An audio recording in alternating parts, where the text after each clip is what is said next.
नमस्कार दोस्तों, मैं रणवीर सिंह स्वागत करता हूं फिर से आप सभी का आपके अपने परिवार रेम्बा क्लासेस में। तो दोस्तों हम लोग बात करने वाले हैं, जैसा कि इससे प्रीवियस वीडियो में हम लोगों ने चर्चा की थी, यूपी के अंदर जितने भी केंद्रीय संस्थाएं अवस्थित हैं उन पे हम लोगों ने चर्चा की थी। और ये पूरा टॉपिक बहुत इंपॉर्टेंट है। जो भी एग्ज़ाम आप यूपी के देते हैं सब में, चाहे वो पीसीएस का हो या यूपीपी का हो, जो भी यूपी ट्रिपल एससी जो भी एग्ज़ाम कंडक्ट कराते हैं और यूपी के संदर्भ में, उन सभी के लिए बड़े इम्पोर्टेंट साबित होता है ये। तो अब हम आगे बात करेंगे केंद्र और राज्य के जो कला संस्थान, संगीत संस्थान, यानी कि संस्थान संगठन जो अवस्थित हैं वो सब हम लोग देख रहे हैं। तो इसका ये दूसरा वीडियो हो जाएगा और ऐसे ही हम लोग कंटिन्यू 2-3 वीडियो और करेंगे। इसके बाद ये हो जाएगा ख़त्म। इसके बाद पूरा एक बार मास्टर क्लास ले लिया जाएगा, चीज़ें हो जाएंगी ख़त्म। अब आपको ये आपकी जिम्मेदारी है कि आपको याद करना है, क्योंकि यहाँ से प्रश्न बनता है और इसमें बहुत ज़्यादा कोई लॉजिक नहीं होता है। फैक्ट है तो फैक्ट हमें रखना होता है। केंद्र और राज्य स्तरीय कला तथा संगीत संस्थान और संगठन ये कहाँ अवस्थित है, कब, ये सब चीज़ें हम देखेंगे। तो सबसे पहले शुरू कर देते हैं प्रयाग संगीत सम्मेलन। तो भैया प्रयाग नाम है तो प्रयाग में रहेगा, याद रखना है कि 1926 में, ठीक। उसके उपरांत प्रयाग संगीत समिति भी बनी थी, तो वो भी 1926 में ही प्रयाग में। तो कुछ चीज़ें एकदम आसान है, लेकिन अब हमें जो ध्यान रखना है, निराला आर्ट गैलरी बहुत बार पूछता है, प्रयागराज में ही रहेगा निराला आर्ट गैलरी। उत्तर मध्य क्षेत्र सांस्कृतिक केंद्र, ये भी प्रयागराज 1885 से 86 के 1985-86 में इसको स्टेब्लिश किया गया। उत्तर मध्य क्षेत्र सांस्कृतिक केंद्र। Pandit Vishnu Digambar academy of museum, ये भी प्रयागराज में है, 1928 में इसको स्थापित किया गया था। अब इंदिरा गांधी राष्ट्रीय कला केंद्र जो क्षेत्रीय इकाई है इसकी, वाराणसी में 1987 में, ठीक है ना। 1 से 2 बार वीडियो को आप रिपीट कर लेंगे और हम लोग इसको रिवीजन के तौर पर ले रहे हैं, है ना, दोहराव के तौर पे ले रहे हैं। तो इसको रिवीजन के तौर पे ही 1 से 2 बार आप इसको देख लेंगे, चीज़ें हो जाएंगी क्लियर। इंदिरा गांधी राष्ट्रीय कला केंद्र ये वाराणसी में, बनारस में है। भारतीय या राष्ट्रीय लोक कला परिषद ये बनारस में है, वाराणसी में, है ना। भारतीय लोक कला परिषद 1920 में वाराणसी में स्थापित किया गया था। राष्ट्रीय नाट्य विद्यालय का उपकेंद्र जो बनाया गया है वो भी बनारस में ही। राष्ट्रीय संगीत नाटक अकादमी, है ना, एकेडमी जो है, इसका उपकेंद्र वाराणसी में है। तो उसके बाद अयोध्या शोध संस्थान, ये अब यहाँ से प्रश्न खूब बनेंगे, ध्यान रखिएगा। तुलसी स्मारक भवन में इसको बनाया गया है, तो तुलसी स्मारक भवन कहाँ है, वो भी अयोध्या में, ये प्रश्न याद रखेंगे। अंतर्राष्ट्रीय रामलीला केंद्र भी अयोध्या में ही रहेगा, ठीक। अंतर्राष्ट्रीय रामलीला केंद्र अयोध्या। अब यहाँ से प्रश्न बनेंगे जरूर, ये ध्यान रखिएगा। क्या हो गया,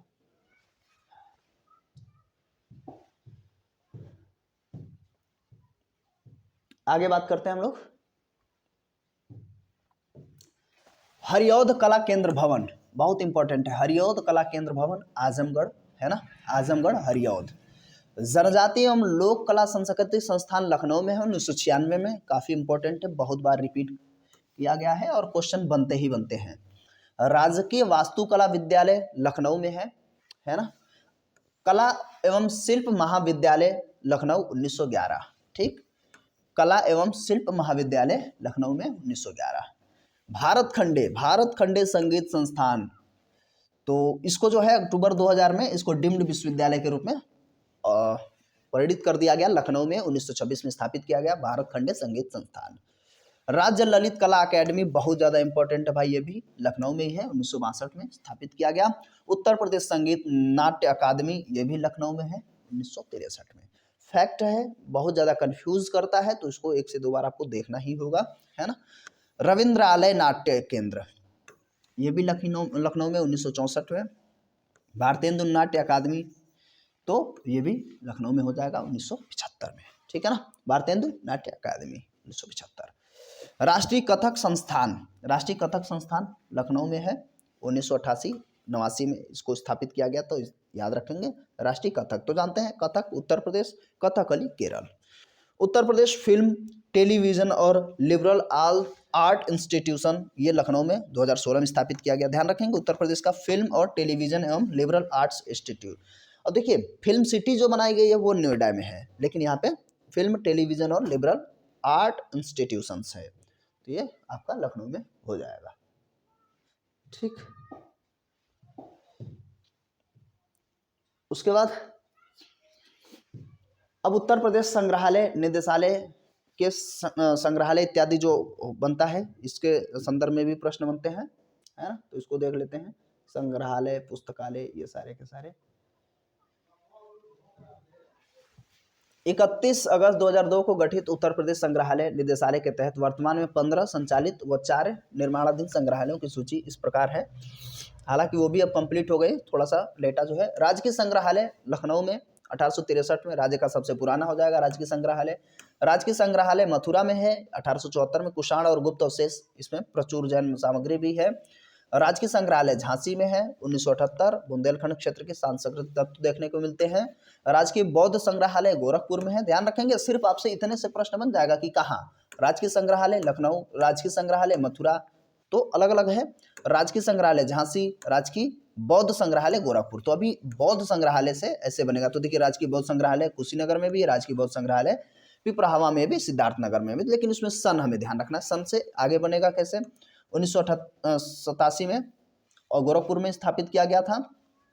1994 में कुशीनगर राजकीय बौद्ध संग्रहालय, 1994 बौद्ध और जैन से संबंध रखता है ये। राजकीय बौद्ध संग्रहालय पिपराहवा सिद्धार्थनगर, 1997 बहुत सामग्री इसमें देखने को मिलेगी।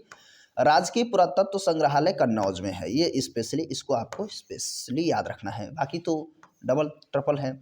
राजकीय पुरातत्व संग्रहालय कन्नौज 1975 में प्रतिहार सामग्री के लिए प्रसिद्ध है ना। प्रतिहार वंश, हम जब भारत का इतिहास जब पढ़ते हैं प्राचीन में, तो प्रतिहार ये सब पढ़ते हैं। अंतर्राष्ट्रीय राम कथा संग्रहालय एवं आर्ट गैलरी अयोध्या में है 1988 में, श्री राम से संबंधित है सामग्री, तो इम्पोर्टेंट रहेगा। लोक कला संग्रहालय लखनऊ में है 1989 में, विलुप्त हो रही जो भी लोक कलाएं हैं उनको बचाना है। जनपदीय संग्रहालय सुल्तानपुर में है 1989 में, आसपास के पुरास्थलों की सामग्री इसमें देखने को मिलेगी। राजकीय स्वतंत्रता संग्राम संग्रहालय मेरठ में रहेगा। तो सबसे पहले हम देखते हैं यूपी में मेरठ से ही चीजें शुरू हुई थी स्वतंत्रता से संबंधित, तो चीजें आपको इसको मेरठ के रूप में याद रख लेना है। जैन संग्रहालय मथुरा में है, राजकीय जैन संग्रहालय मथुरा में है 2003 में, प्रचुर जैन सामग्री इत्यादि वहाँ पे देखने को मिलेगी। भीमराव अम्बेडकर संग्रहालय, ये स्पेशली याद रखिए, भीमराव अम्बेडकर संग्रहालय वो पुस्तकालय जो है रामपुर में है 2004 में। डॉक्टर भीमराव अम्बेडकर संग्रहालय व पुस्तकालय रामपुर 2004। कालका बिंदादीन और ड्योढ़ी व कथक संग्रहालय ये सब लखनऊ में 2016 में। लाल बहादुर शास्त्री स्मृति संग्रहालय बनारस में है 2018, शास्त्री जी के से संबंधित जो भी सामग्री है वहां पर देखने को मिलेगी। राजकीय पुरातत्व संग्रहालय फर्रुखाबाद में निर्माणाधीन है, तो चलिए निर्माणाधीन वाली चीजें अब तो निर्माण। बाकी बाल संग्रहालय कन्नौज, थारू जनजातियों संस्कृति संग्रहालय, ये थोड़ा सा इंपॉर्टेंट है, ध्यान रखेंगे। थारू ज़्यादा इंपॉर्टेंट है, थोड़ा सा नहीं। थारू जनजाति और संस्कृति संग्रहालय बलरामपुर, प्राकृतिक विज्ञान संग्रहालय लखनऊ। ठीक, अब हम अन्य प्रमुख संग्रहालय और पुस्तकालय के संदर्भ में बात करेंगे। तो मोतीलाल नेहरू बाल संग्रहालय 1957 में लखनऊ में है, बाल के हेतु ज्ञान विज्ञान से संबंधित सांस्कृतिक सामग्री के संदर्भ में है, तो मोतीलाल नेहरू लखनऊ। प्रांतीय हाइजीन इंस्टीट्यूट 1928 में लखनऊ ही है। उसके बाद समाजवाद का संग्रहालय 2016 में लखनऊ में ही है, जेपी इंटरनेशनल सेंटर में है। डॉक्टर अंबेडकर पर्यावरण म्यूजियम 1997 में स्टेब्लिश किया गया, लखनऊ में है। डॉक्टर अंबेडकर पर्यावरण म्यूजियम लखनऊ। भारत कला भवन 1920 BHU वाराणसी चित्रकला का बड़ा संग्रहालय है, तो बनारस हिंदू विश्वविद्यालय यूनिवर्सिटी में हम देखते हैं भारत कला भवन। सारनाथ संग्रहालय नाम ही है सारनाथ, तो सारनाथ वाराणसी में रहेगा। लोक कला संग्रहालय 2010 में स्थापित किया गया, बनारस में ही है। इलाहाबाद संग्रहालय 1931 में, प्रयागराज। पुरातत्व कला और हस्तशिल्प सामग्री आपको देखने को मिलेगी। उत्तर प्रदेश राज्य की अभिलेखागार जो सेंट्रल रिकॉर्ड ऑफिस है वो प्रयागराज में है, काफी इंपॉर्टेंट है, ध्यान रखेंगे। अभिलेखागार रिकॉर्ड जो ऑफिस है वो प्रयागराज में है। 1949 में राज्य पांडुलिपि पुस्तकालय, पांडु का मतलब क्या होता है, पांडुलिपि मतलब जो हस्तलिखित होती है, पांडु मतलब हाथ, ठीक है ना। तो जो पांडुलिपि पुस्तकालय है वो प्रयागराज में है। राहुल सांस्कृत्यायन संस्थान वो गोरखपुर विश्वविद्यालय, पुरातन सामग्री व पांडुलिपियां यहाँ पे देखने को मिलेंगी, तो गोरखपुर में है राहुल सांस्कृत्यायन संस्थान 1957 में। बुंदेलखंड क्षत्रशाल संग्रहालय 1985 में बांदा में है। बुंदेलखंड क्षेत्र के दुर्लभ सामग्री इसमें हम देखते हैं, ठीक है। तो थोड़ा सा आपको लगेगा कि बहुत जो है कॉम्प्लेक्स तो है, ये मान के चलिए, तो आपको थोड़ा ज़्यादा इस पर कॉन्शियस हो जाना है। पटेल लोक सांस्कृतिक संस्थान 1999 में ग्रेटर नोएडा में है। पटेल लोक सांस्कृतिक संस्थान ग्रेटर नोएडा। अंबाई स्मारक पांचाल संग्रहालय बरेली में है। रानी महल संग्रहालय झांसी में रहेगा, तो रानी झांसी याद रहेगा, उसमें कोई दिक्कत नहीं। क्राफ्ट यानी कि हस्तशिल्प म्यूजियम जो है बड़ा लालपुर यानी कि वाराणसी में। क्राफ्ट यानी कि हस्तशिल्प वाराणसी।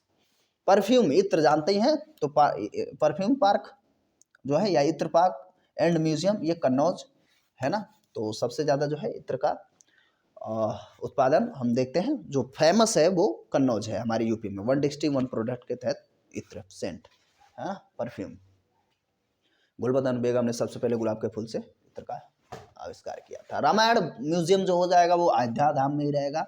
छत्रपति शिवाजी म्यूजियम आगरा है, ध्यान रखेंगे, छत्रपति शिवाजी म्यूजियम आगरा है। रामायण म्यूजियम वगैरह से क्वेश्चन खूब बनेंगे इस बार, क्योंकि अयोध्या में अभी चीज़ें जो हैं ज़्यादा प्रभावी हो रही हैं। भाषा व बोली संबंधी संस्थान संगठन, इसको हम देखते हैं अगले पार्ट में, ठीक है ना। यहाँ से आगे हम लोग अगले पार्ट में कंटिन्यू करेंगे। तो इस वीडियो में इतना ही, और बहुत ज़्यादा मज़ा तो नहीं आएगा बिल्कुल, क्योंकि ये फैक्ट है, इसमें बहुत ज़्यादा लॉजिक तो नहीं है कुछ, तो उनको आपको बस सरसरी नज़रों से ध्यान देना है। 1 से 2 बार इसको रिवाइज कर लीजिए, बहुत इंपॉर्टेंट रहेगा आपके एग्जाम के पॉइंट ऑफ व्यू से। तो इस वीडियो में इतना ही, कैसा लगा कमेंट करके जरूर बताइए। मिलते हैं अगले वीडियो में, तब तक के लिए नमस्कार, जय हिंद, जय भारत।